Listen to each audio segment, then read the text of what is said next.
The morning rush at Harbor Light Diner was always the same. The hiss of the coffee machine, the clatter of plates, and the muffled conversations of truck drivers and townsfolk created a familiar soundtrack. For most customers, this was just a pit stop on the way to somewhere else.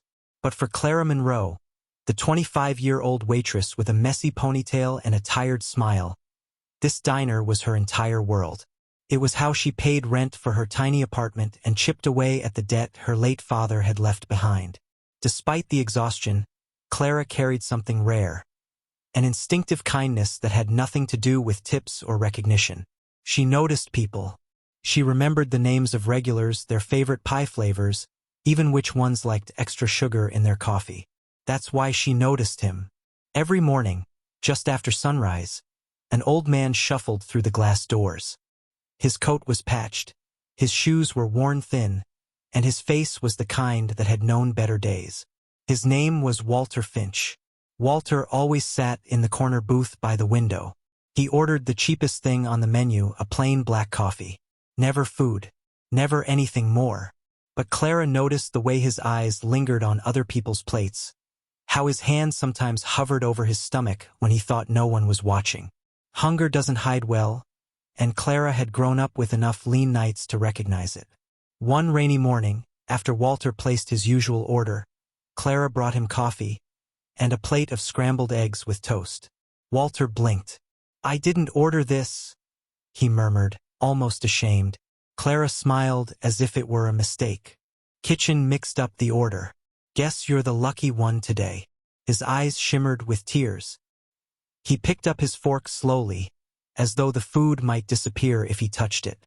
For the first time in weeks, color returned to his face as he ate. That moment changed everything. From then on, Clara found ways to make mistakes every morning.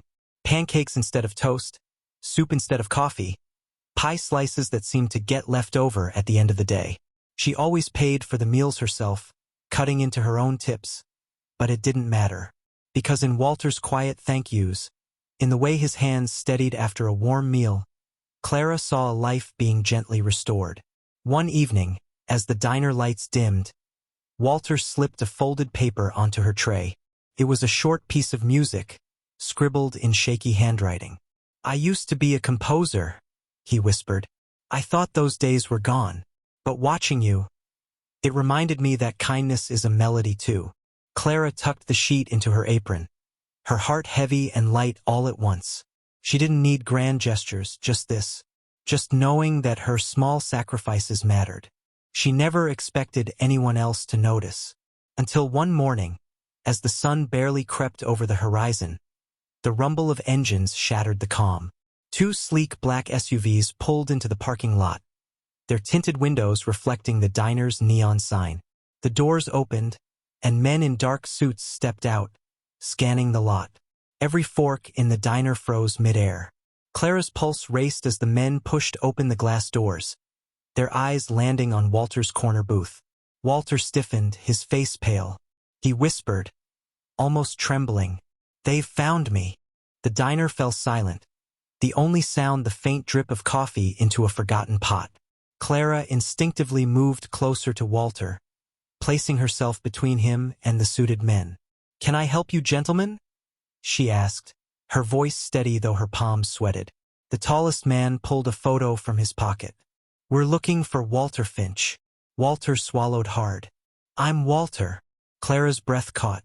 What could men in expensive suits possibly want with a frail old man who couldn't even afford breakfast? But the man's face softened. "Sir, we've been searching for you for years. Your family has been desperate to find you." Clara turned sharply to Walter. "Family? I thought you didn't have anyone." Walter's eyes filled with shame. I walked away after my wife died. I didn't want to be a burden. My daughter tried to help, but grief swallowed me whole. I disappeared." The man added gently, "Your daughter never stopped looking. She's waiting for you." Tears streaked Walter's face. For years, he had hidden in plain sight, convinced the world had forgotten him. Yet here they were, proof that love had never let him go. But still, Walter hesitated. His frail hands trembled as he whispered, I'm not sure I can face her. Not after all this time. Clara crouched beside him, her voice firm but kind. Walter, you gave me music when I had none. You taught me that broken things can be beautiful again. Let me remind you of something, you're not a burden. You're loved. Go to her. Her words broke through the fear. Walter nodded weakly. Within the hour, Clara found herself sitting beside him in the back of an SUV, the diner fading behind them. She had no idea why she'd agreed to come, only that Walter had asked her to, and she couldn't let him face this alone. They arrived at a sprawling estate just outside the city. The front doors burst open before the SUV stopped, and a woman in her 40s ran down the steps. Her face was streaked with tears. "Daddy!" she cried, throwing her arms around Walter. For a moment, the years melted away. Walter clung to her as though afraid she'd vanish. Clara turned her head, giving them privacy, but her own tears fell freely. When Walter finally pulled back, he introduced Clara. "This is the girl who saved me. She fed me when I had nothing. She reminded me I still mattered."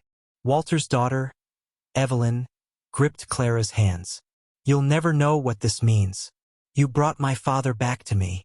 Over the next weeks, Clara was invited into the Green family's world, not as staff, but as an honored guest. Walter's health improved with good meals and music returning to his days. Evelyn often found him at the piano, composing again, melodies drifting through the halls.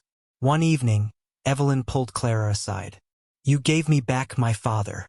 I want to give you something too. Tell me, what's your dream?" Clara hesitated. No one had asked her that in years. Finally, she whispered, "I always wanted to study writing, to tell stories that matter." Evelyn's eyes softened. "Then you will. We'll cover everything, your schooling, your living costs. You gave me family again. Let me give you a future." Clara's throat tightened. She had never expected kindness to come full circle. She had only wanted to keep an old man from going hungry. Yet here she was, standing in a life she'd once only dreamed of. Years later, Clara would become a writer whose stories touched thousands, always carrying a quiet dedication.